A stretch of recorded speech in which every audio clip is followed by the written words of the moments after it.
Gulistan news में आपका एक बार फिर से स्वागत है। जैसा कि हम पिछले कुछ दिनों से हम किश्तवाड़ में हैं और किश्तवाड़ के बारे में ही आप को यहाँ से कुछ लाइव किए हैं और कुछ हमने काफ़ी इंटरव्यू किए हैं।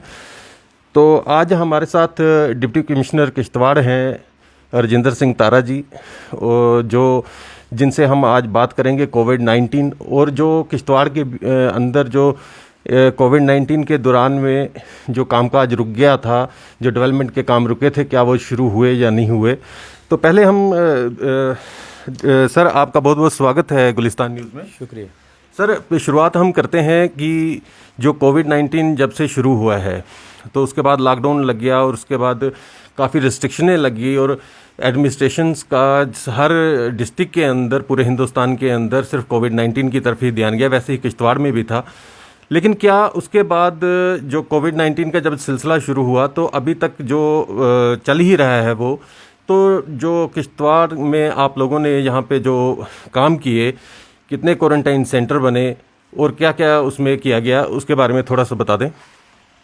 देखें आवाज़ भाई, जैसे ही कोरोना का प्रकोप शुरू हुआ, सारे यूटी की तरह बाकी मुल्क की तरह हमने यहाँ भी तैयारियाँ शुरू की।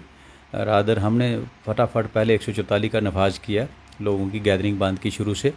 और उसके बाद आपको पता है यहाँ ना कोई कम्युनिटी हॉल है, ना कोई बैंक्वेट हॉल और किसी तरह की लोगों को ठहराने की सहूलियत नहीं थी। तो इसलिए हमारे पास सबसे बड़ा चैलेंज ये था, जो कि हज़ारों की तादाद में लोग बाहर से आने वाले हैं, उनको ठहराना कहाँ है, उनको क्वारंटीन कहाँ करना है। तो उसके लिए हमने 50 से ज़्यादा फैसिलिटीज़ जो है ज़िले के मुख्तलिफ़ हिस्सों में जो तलाश की, और उसमें हमको सिर्फ शहर तक ही महदूद नहीं रहना पड़ा। हम शहर के बाहर गए, पाडर गए, सरथल गए, छात्रू गए, चिंगाम गए, एवं त्रिगाम, द्रबशाला तक गए और अलग अलग जो डिसेंट्रलाइज शक्ल में हमने कोई 50 से ज़्यादा फैसिलिटियाँ हासिल की और लगभग 3000 लोगों के ठहरने की जो इंतज़ाम किया। और उसमें फिर उसके बाद सिर्फ बिल्डिंगें ही रिक्वायर्ड नहीं थी, उनके बेडिंग और बाकी चीज़ों का इंतज़ाम करना था। तो वो भी हमने सीकाप और J&K हैंडलूम और बाकी अदारों की मदद से ओवरनाइट ऑपरेशन करके ADC साहब की सदारत में हमने वो मैनेज किया। और जल्दी मरहला वार हम कामयाब हो गए कि हम एटलीस्ट 3000 लोगों को रख सकें। फिर उसके अलावा फिर ये था कि उन लोगों को खिलाना पिलाना है, कैटरिंग की टीमें तश्कील दी गई।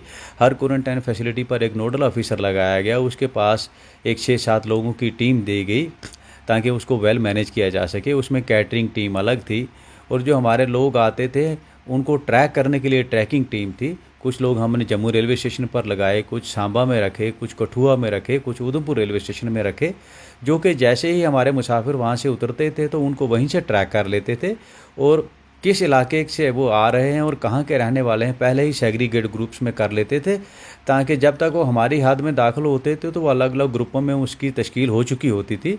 और यहाँ जो दूसरी टीम थी हमारी, जो कि क्वारंटीन फैसिलिटीज़ देखती थी, वो फिर डिसाइड कर लेती थी किस ग्रुप को हमें कहाँ भेजना है।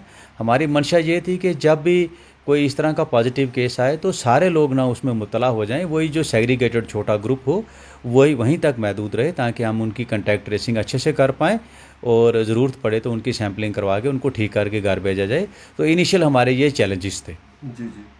सर, जो अभी आप लोगों की ये एक डिस्ट्रिक्ट किश्तवाड़ के अंदर एडमिनिस्ट्रेशन की एक ये मेहनत है और जो कोविड-19 वॉरियर हैं, जैसे उसमें डॉक्टर हैं, सबका कंट्रीब्यूशन रहा है और किश्तवाड़ डिस्ट्रिक्ट जो है वो अभी तक ग्रीन जोन में है। लेकिन हमने देखा है कि पिछले कुछ दिनों से कुछ केसेस की तादाद जो है वो बढ़ रही। जैसे कल का जो मीडिया बुलेटिन आया था उसमें 22 केसेस जो किश्तवाड़ डिस्ट्रिक्ट के अंदर रिकॉर्ड किए गए। अब क्या वजह हो गई है कि थोड़े से केसेस जो हैं वो बढ़ रहे हैं? देखें, आप बखूबी जानते हैं कि सब तरफ स्पाइक आया है, सब तरफ केसेस बढ़ रहे हैं, हमारे यहाँ भी बढ़ रहे हैं। लेकिन मैं आपको एक गुजारिश करूँ कि पिछले 10 दिनों में 2 बार हमारे 10-10 केस जो है CRPF पर्सनल आए, जो कि डोडा में क्वारंटीन थे, लेकिन उनका हेड क्वार्टर, क्योंकि उनके जो मेन हेड क्वार्टर CRPF का वो किश्तवाड़ में था, तो वो किश्तवाड़ के खाते में गिने गए।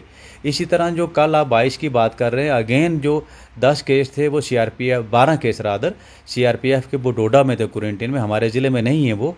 अलावा उसके 10 केस आए, 10 में से 7 केस जो थे IRP के पुलिस के लोग थे जो क्वारंटीन में थे, और उनको हमने क्वारंटीन में रखा था। तो ये मेजर चंक जो कुछ सीआरपीएफ पुलिस और इनका था। उसके अलावा हमारे धर्मशाला से कुछ लोकल केस आए, लेकिन उनको भी हम ट्रेस करने में कामयाब हुए। वो 3-4 दुकानदार थे, जैसे कोई ढाबे वाला या चाय वाला या टायर पेर वाला।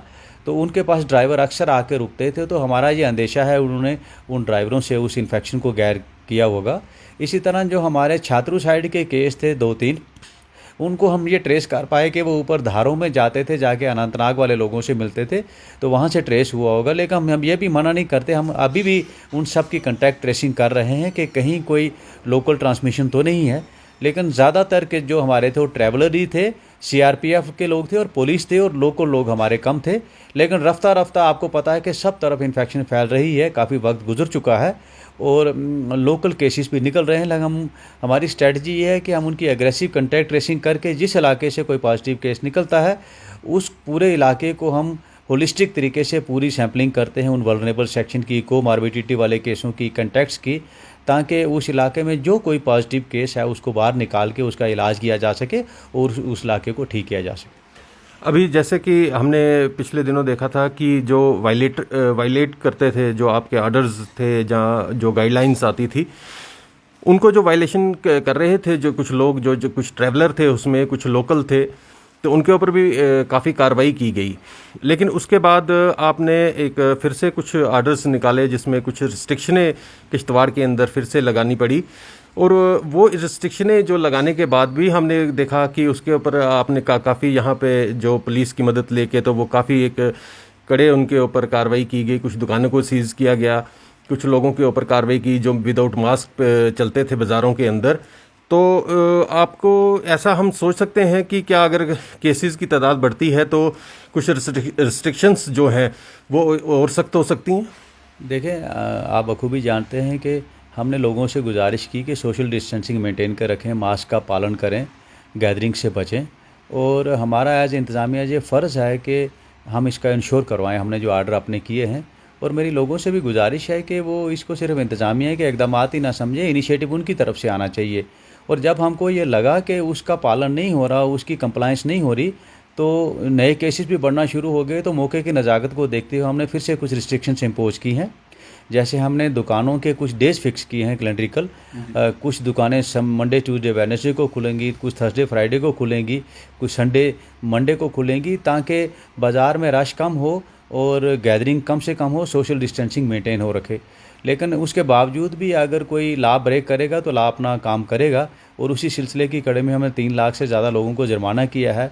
पुलिस ने दुकानें भी सीज की हैं। दुकानदारों पर ज़्यादा जिम्मेदारी आयद है कि जब वो उनकी दुकान में कोई आए तो वो इंश्योर करने के बिना मास्क वाला कोई ना आए। अगर वो एक व्यापार कर रहे हैं, जब उनको हमने परमिशन दी है तो इस कंडीशन पर दी है कि वो सोशल डिस्टेंसिंग मेंटेन करवाएंगे। अगर वो एसओपी मेंटेन नहीं करवा सकते तो उनको दुकान खुले रखने का कोई हक नहीं, उसको सीज होना लाजमी है। जी जी बिल्कुल सर, ये तो बात होगी हमारी कोविड-19 पे। अब ज़रा ये करते हैं बात कि जो डेवलपमेंट के काम थे, जो कोविड-19 के दौरान मार्च महीने के बाद से देखा जाए तो वो सारे कुछ काम जो थे रुक गए थे, क्या वो फिर से शुरू हुए हैं? देखें, आपकी जानकारी के लिए, जैसे ही हमको कोविड-19 से थोड़ा सा रिलीफ मिला था, हमने लगभग जब अनलॉक हुआ था हमने 200 से ज़्यादा कामों को परमिशन दी है। सारे इम्पॉर्टेंट कॉलेजेस, सारे इम्पॉर्टेंट रोड्स, सारे इम्पॉर्टेंट हाइड्रो इलेक्ट्रिक प्रोजेक्ट्स के काम हमने उनको परमिट किया है। जहाँ तक उनकी लोकल लेबर थी उनको हमने परमिट किया वो कैंपिंग साइट पर उनको लेके जाएं। जो लेबर उनको बाहर से लानी थी हमने उनको फैसिलिटेट किया कि वो लाएं लेबर, टेस्टिंग करवा के आएँ, हमारे एंटर करें। अगर नहीं है तो हम उनकी टेस्टिंग करवाते थे, उनको क्वारंटीन में रख के उनको जब नेगेटिव करार देके तो फिर आगे भेजते थे। हमने कोशिश ये की है कि एक सोशल डिस्टेंसिंग और कोरोना प्रिवेंशन एफर्ट्स और डेवलपमेंटल एफर्ट्स को बैलेंस किया जाए। तो इसी कड़ी में हम काम कर रहे हैं, सब काम हम शुरू करवा रहे हैं। लेकिन उन कामों के साथ साथ उन सब डिपार्टमेंट ने अपने अपने नोडल ऑफिसर लगाए हैं जो इंश्योर करते हैं कि सोशल डिस्टेंसिंग मेंटेन रहे। जहां कहीं हमको खिलाफ वर्जी नज़र आती है कि सोशल डिस्टेंसिंग नहीं हो गई तो हम उसकी परमिशन कैंसिल भी करते हैं और उन पर पाबंदी आयद कर देते हैं कि वो काम नहीं कर सकते। असल में कोशिश ये है कि काम भी चलें, सोशल डिस्टेंसिंग भी रहे। सोशल डिस्टेंसिंग जो है वो ज़रूरी है, डेवलपमेंट की आड़ में सोशल डिस्टेंसिंग कंप्रोमाइज़ नहीं कर सकते, दोनों को मिला के चलना है। सर्वाइवल रहेगा तो डेवलपमेंट रहेगी, सब कुछ रहेगा। जो मेरा क्वेश्चन था कि जो डेवलपमेंट के काम हैं वो आगे बढ़े हैं सर? बिल्कुल आगे बढ़े हैं। मैंने आपसे गुजारिश की कि हमारी रोडों का काम हो रहा है।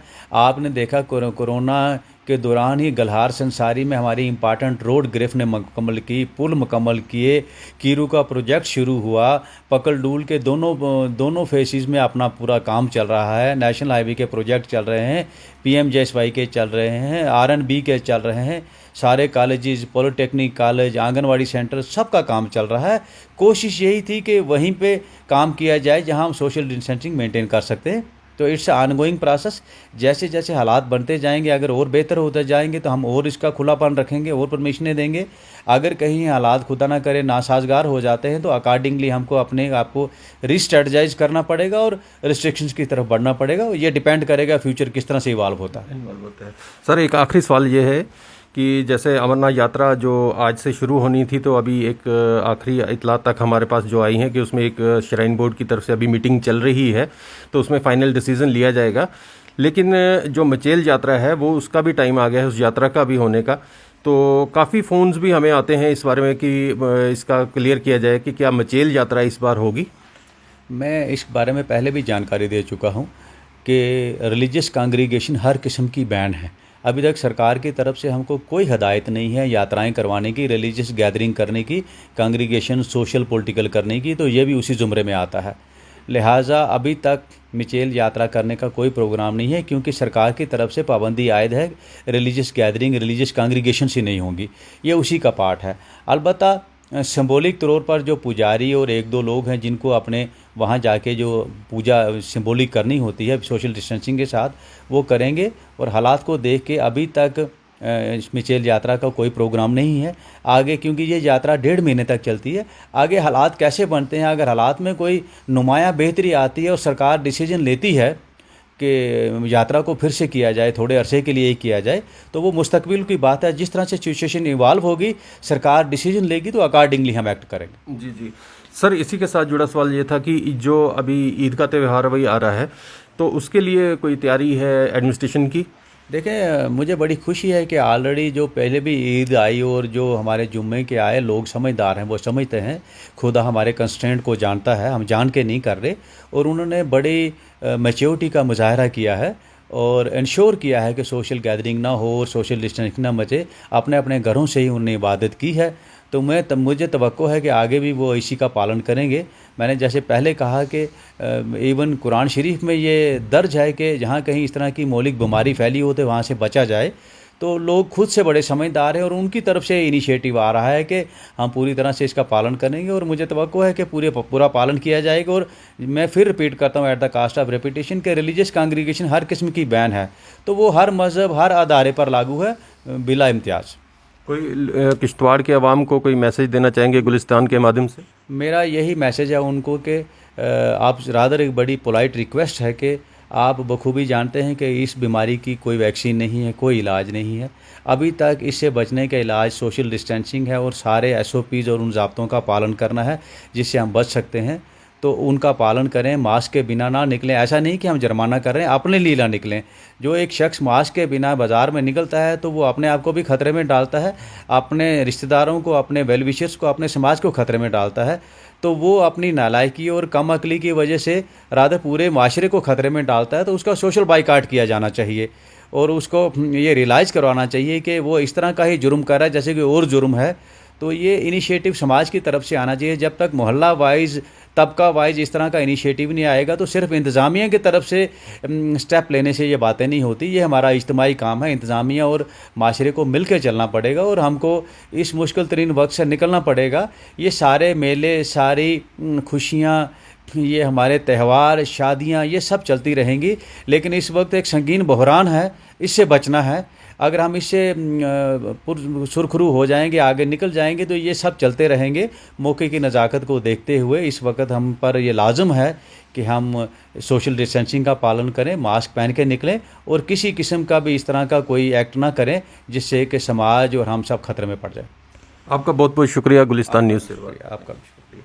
ये थे डिप्टी कमिश्नर किश्तवाड़ राजेंद्र सिंह तारा जी, जिन्होंने कोविड-19 और डेवलपमेंट और बाकी सवालों के जो हमने पूछे उनसे उनका जवाब दिया है। और उन्होंने लोगों से एक पुरजोर अपील की है कि वो जो SOP हैं और जो गाइडलाइंस हैं जो एडमिनिस्ट्रेशन की तरफ से, जो गवर्नमेंट ऑफ इंडिया की तरफ से आती हैं, उनका पालन करें और कोविड-19 से अपने आप को भी बचाएं, अपनी सोसाइटी को भी बचाएं, अपने घर वालों को भी बचाएं। अभी तक के लिए इतना ही। कैमरामैन रिजवान के साथ मोहम्मद अब्बास को इजाज़त दीजिए। शुक्रिया।